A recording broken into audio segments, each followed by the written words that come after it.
délivré. Ça en doute les a croisés. Mais il est rentré se sachet. Aujourd'hui, descends, viens manger chez toi. Il est rentré chez Lazare de Béthanie. Chaque soir, comme aujourd'hui je fais des prêcher, je suis fatigué, j'ai une maison de repos, il s'en va se reposer. Ça veut dire que Marie Lazare était une famille à Béthanie très riche. Oh! Si la grâce, la prospérité est dans ta vie, Christ sera avec toi. C'est ce qu'il faut comprendre. Mais tu es le fils digne du Père à qui appartient l'or de l'argent. Et le Père vient te rendre visite. Tu es capable de donner ce que tu as à boire. Et Dieu est heureux. Incitez-moi si la terre, incitez-moi si la terre, ce n'est ma prière dans les cieux. J'irai là-bas, c'est ma nouvelle patrie. Tu as besoin d'être délivré. Tu as besoin d'être là, délivré. Tu peux t'élever ce matin et insulter le fils de la Sawadra? Non. Tu peux? Non. Réponds-moi, est-ce que tu peux? Non. Et puis toi, tu es le fils du roi des rois. Et tu danses. Incitez-moi si la terre, incitez-moi si la terre. Ce n'est rien, ma patrie, ma chrétienne. Je vais là-bas, c'est ma nouvelle patrie. Tu es vaincu au nom de Jésus.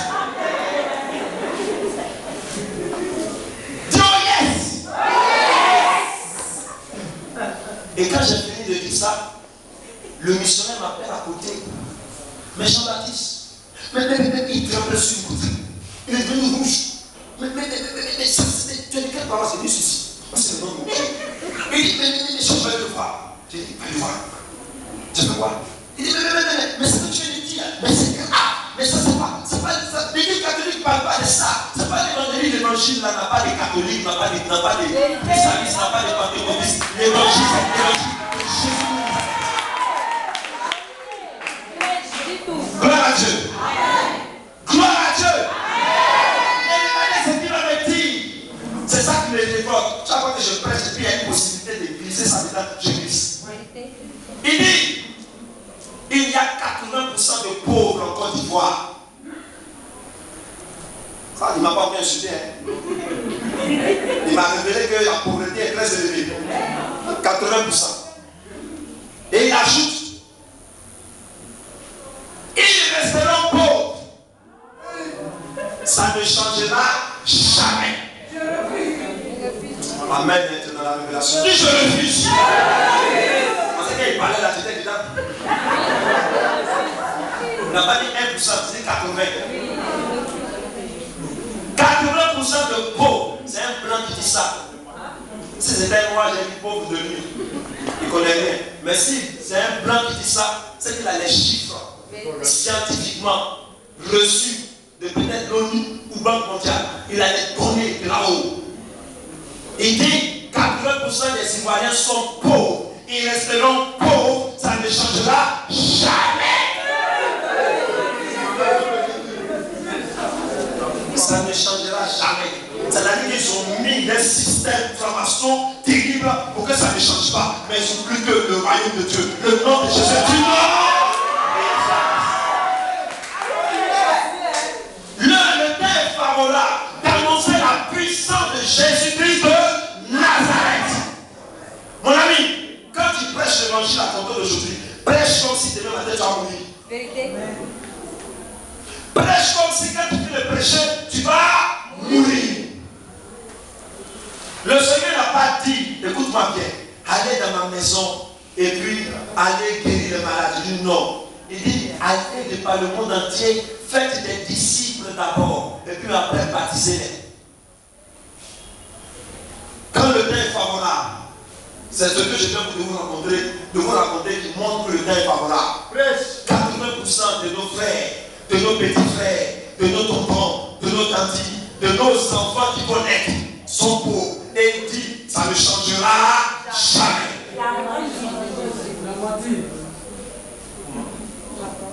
Gloire à Dieu. Il ne s'agit pas de dire la moitié. Est-ce que Dieu peut compter sur toi? Amen. Est-ce que le Saint-Esprit peut compter sur toi. Maman, tu vas dire au moment de venir prêcher. Le Seigneur peut prendre mes enfants. Elles ont besoin d'être délivrées. Parce que Moïse avait 80 ans. Quand Dieu l'a dit, c'est le moment favorable. C'est le temps favorable, Moïse, pour que tu ailles chez Pharaon. À 40 ans, pour Moïse pensait que c'était le temps favorable d'aider les Égyptiens. Quand le temps de Dieu n'est pas favorable, tu vas ce qu'on appelle le ministère de la mort. Moïse a commencé à défendre et il y a eu la mort. Quand le temps est favorable, c'est le ministère de la vie. Le temps favorable, c'est le ministère de la vie.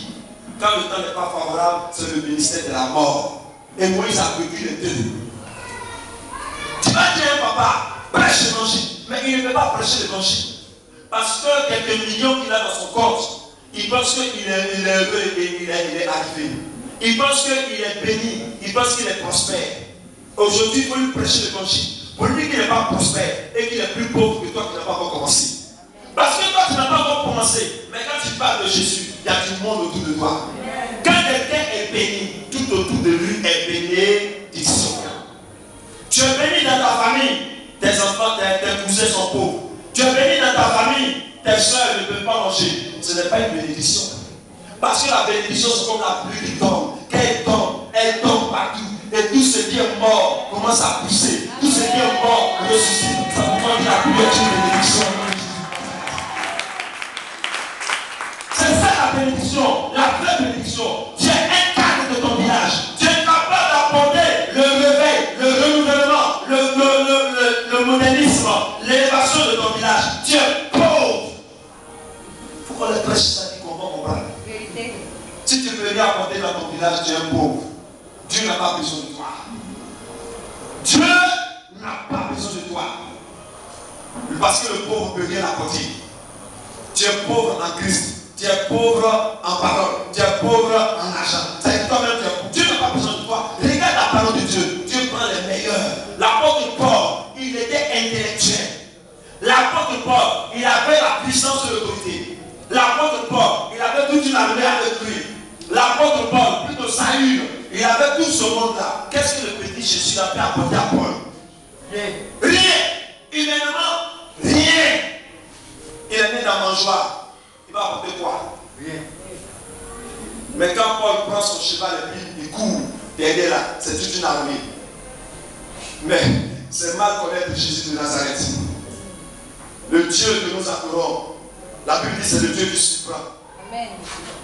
Il peut te surprendre parce qu'il connaît ton cœur. Quand Paul, sur la route de Damas, a vu Jésus dans toute sa gloire, il s'est rendu compte que tout ce qu'il avait comme richesse, c'était vanité des vanités. Et Paul a donné sa vie à Jésus. Bien-aimés, nous allons prier. Nous allons prier. Mais que tu comprennes, tu es dans ta maison. Ton papa est converti, ta maman est convertie, tes frères sont-ils convertis, tes voisins sont-ils convertis, tes amis sont-ils convertis, ton village est-il converti. On dit que le temps est favorable, c'est-à-dire la moisson est abondante. Quand le temps est favorable, ça veut dire la moisson est abondante. Et si tu ne pêches pas des âmes, c'est que tu n'es pas parmi les soldats du temps favorable.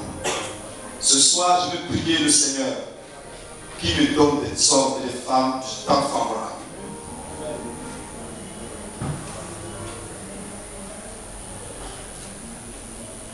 Quand Christ va rentrer dans ta vie, il va la bouleverser. Beaucoup de personnes ici parmi nous, certainement, ont eu la grâce d'aimer. Dieu est rentré un peu dans leur vie. Ils sont mariés, c'est fini. D'ailleurs, dans ta grâce là, favorable ton mariage, on comprend. Dès que tu t'es marié, c'est éteint. Le mariage n'éteint pas l'onction. Le mariage augmente la grâce de Dieu. Vous comprenez? Paix et joie. Quand le temps est favorable, il ne faut pas envier le riche. L'or et l'argent appartiennent à Dieu. On a vu des ministres de ce pays aujourd'hui sur la tapette. On a vu des ministres même ailleurs, des présidents qui m'ont dit Dieu est capable de te lever au-dessus de toutes choses. Mais tu as besoin de la puissance de Dieu. Le temps favorable d'aujourd'hui, c'est la manifestation de la puissance de Dieu. la puissance de Dieu que tu n'as pas l'argent, tu n'as pas la puissance de Dieu. Tu as une partie de la puissance de Dieu. Parce que le riche est capable de te manipuler. S'il dit au curé, ce groupe-là, je ne veux plus les voir sur la paroisse. À Yopougon, on avait un prêtre qui nous soutenait.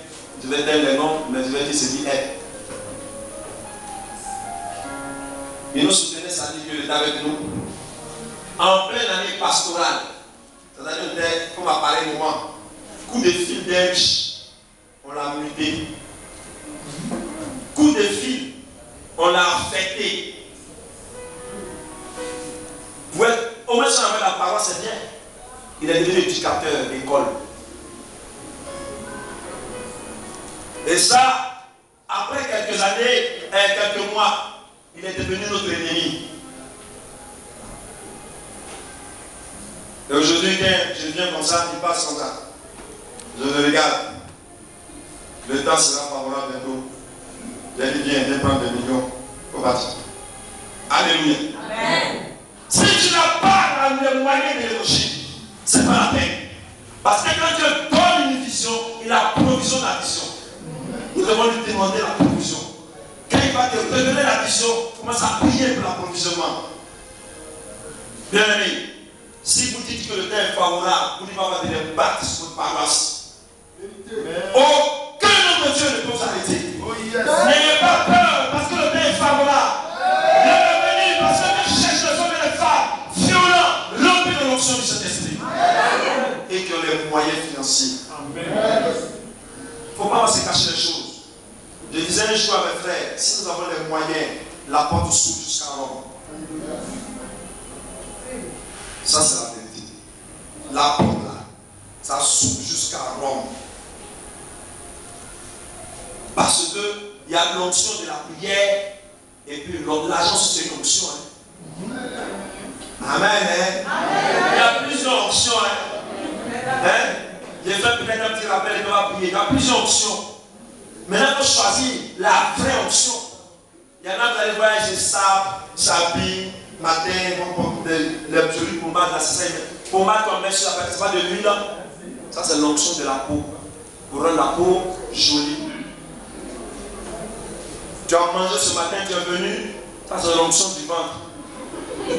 Parce que dans le plat, il y avait de l'huile, dans le pain, tout est bien gras, bien.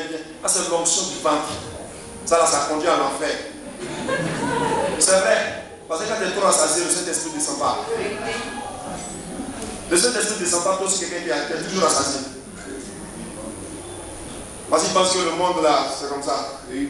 Gloire à Dieu. Les voix et les femmes, même pas le temps de mettre leurs cheveux. Ça, c'est l'onction des cheveux. Pour rendre tes cheveux jolis, comme tu l'as fait. C'est pas mauvais, mais tu as besoin de la vraie onction. Gloire à Dieu. Cette onction-là ne déplace pas les montagnes. Et il y en a, ils ont le blé, ils ont le CFA, ils ont le dollar, ils ont l'euro. Ça, c'est l'onction des finances. Et cette onction des finances accompagne toujours la puissance de la parole. Jésus n'a jamais eu de problème d'argent. Jamais. La première manière que vous payez un pot, il dit va pêcher. Dans la bouche du poisson là, il y a une pièce. Il sort surtout tous les trésors. Jésus sort surtout tous les trésors. Il va mettre dans votre de poisson. Il sait qu'il y a l'argent là-bas. Donc il sait où va t'envoyer, il va l'argent. Gloire à Dieu. Gloire à Dieu. Cherche l'onction de Dieu. Car c'est l'onction qui fait la différence. Tu es dans ton foyer, on te frappe toujours. Tu penses que c'est un vrai de dire pardon. Et je dis pardon. Tu n'auras rien. L'heure n'est pas à pardon. L'heure est à la démonstration de la puissance de Dieu. Je disais tout à l'heure, pour conclure ma retraite, je dis, est-ce que vous savez que le plus grand sorcier du monde, c'est le grésé catholique? Vérité. Vous ne savez pas dire non, là j'ai parlé. On ne peut pas enseigner ça, c'est une révélation. Dis à ton frère révélation. Amen. Gloire à Dieu. Et les frères m'assoient près de toi. Mais comme tu n'as pas la révélation, de manière pure. tu vas comprendre. J'ai 28 ans de baptême. Donc je suis père, grand-père, arrière-grand-père des baptisés, de certains baptisés. Ben, il y en a qui me se baptisent. Gloire à Jésus. Amen. Je prends ma question. Pour évoluer dans le monde satanique et diabolique, qu'est-ce qu'il faut faire? Tu lèves la main, je te donne la parole. Oui. Oui, mais sois précis. Qu'est-ce qu'il faut faire? Tu n'es pas loin, mais il faut préciser. Il faut manger la chair et il faut prendre le sang. Il faut répéter ça à ton voisin. Si tu veux être un grand sataniste, mange la chair et bois le sang. Dis ça! Gloire à Dieu. Donc, pour revenir dans ce monde-là, il faut boire le sang et il faut manger la chair. Mon ami, aujourd'hui c'est dimanche. Tu es allé à l'église, ça t'a fait quoi? Je te donne la main, je te donne la parole. Oui.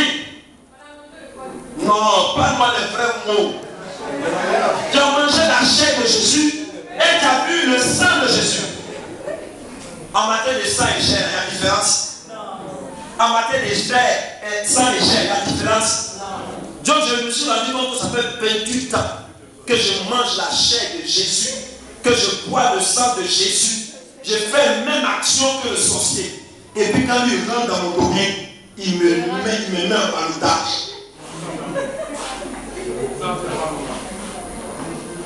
Tu n'as pas bien compris. Si on prend le fait que celui qui mange la chair et boit le sang est un sorcier, en tous les sorciers de l'église catholique, oui ou non? Oui. Pour commencer la sorcellerie, qu'est-ce que tu fais? Ce que tu fais dans simplement l'initiation. Le baptême, c'est quoi? On t'a initié à la sorcellerie, on t'initie à l'église. Tu manges la chair ici, tu manges la chair ici. Et tu as choisi de manger la meilleure des viandes. Les gens disent qu'il y a viande rouge, il y a viande blanche, il y a des viande noire, je ne sais pas. Mais la viande de Jésus, on ne peut pas qualifier. C'est la meilleure, l'excellente des viandes. Et c'est ça que tu manges. C'est ça que tu bois le sang. Et puis tu es rien. Tu sais pourquoi tu n'es rien? Parce que tu es ignorant. Tu es ignorant. Dans le mot ignorant, il y a ignare. Ça veut dire, excuse-moi, quelqu'un qui est ignare, c'est qu'il est bête. Oh yeah!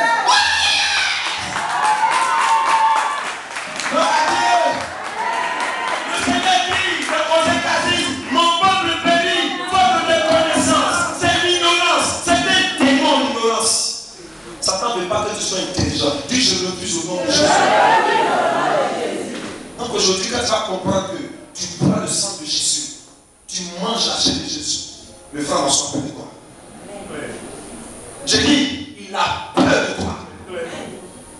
S'il est ici dans la salle, il comprend. Parce que quand tu annonces le royaume des anges sont là. Amen. Quand tu annonces le royaume de la manifestation de la puissance de Dieu, elle est là. Donc pendant que je suis en train de donner cette révélation, il y a des anges qui sont là pour ça. Tentez, regrettez.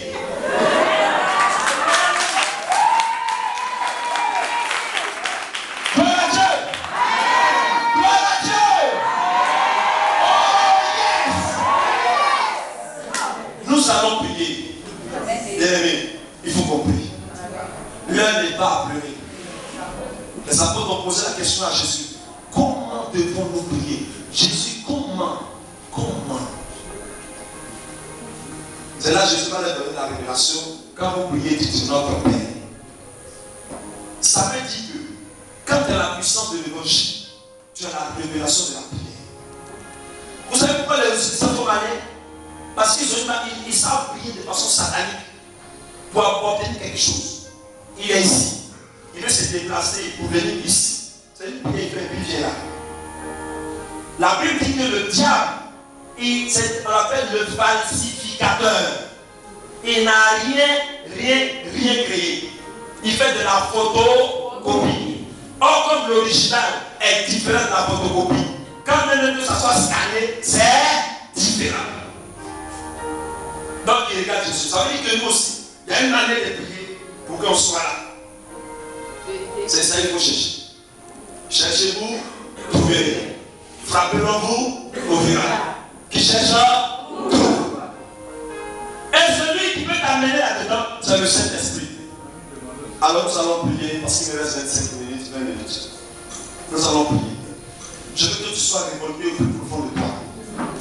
Je veux que tu sois. Comment? Ah, le papa dit de révolté. Alléluia, la gloire de Jésus. Gloire à Dieu. Mais aussi, ils ont dit aussi que demandez, l'on vous donnera. Oui. Donc nous vous demandons de nous montrer le chemin. C'est ça. C'est pourquoi le Seigneur a dit, quand viendra l'Esprit de vérité, il vous conduira dans toute la vérité. Jean chapitre 16. Demandons cet esprit de nous conduire dans la vérité. Lève-toi debout.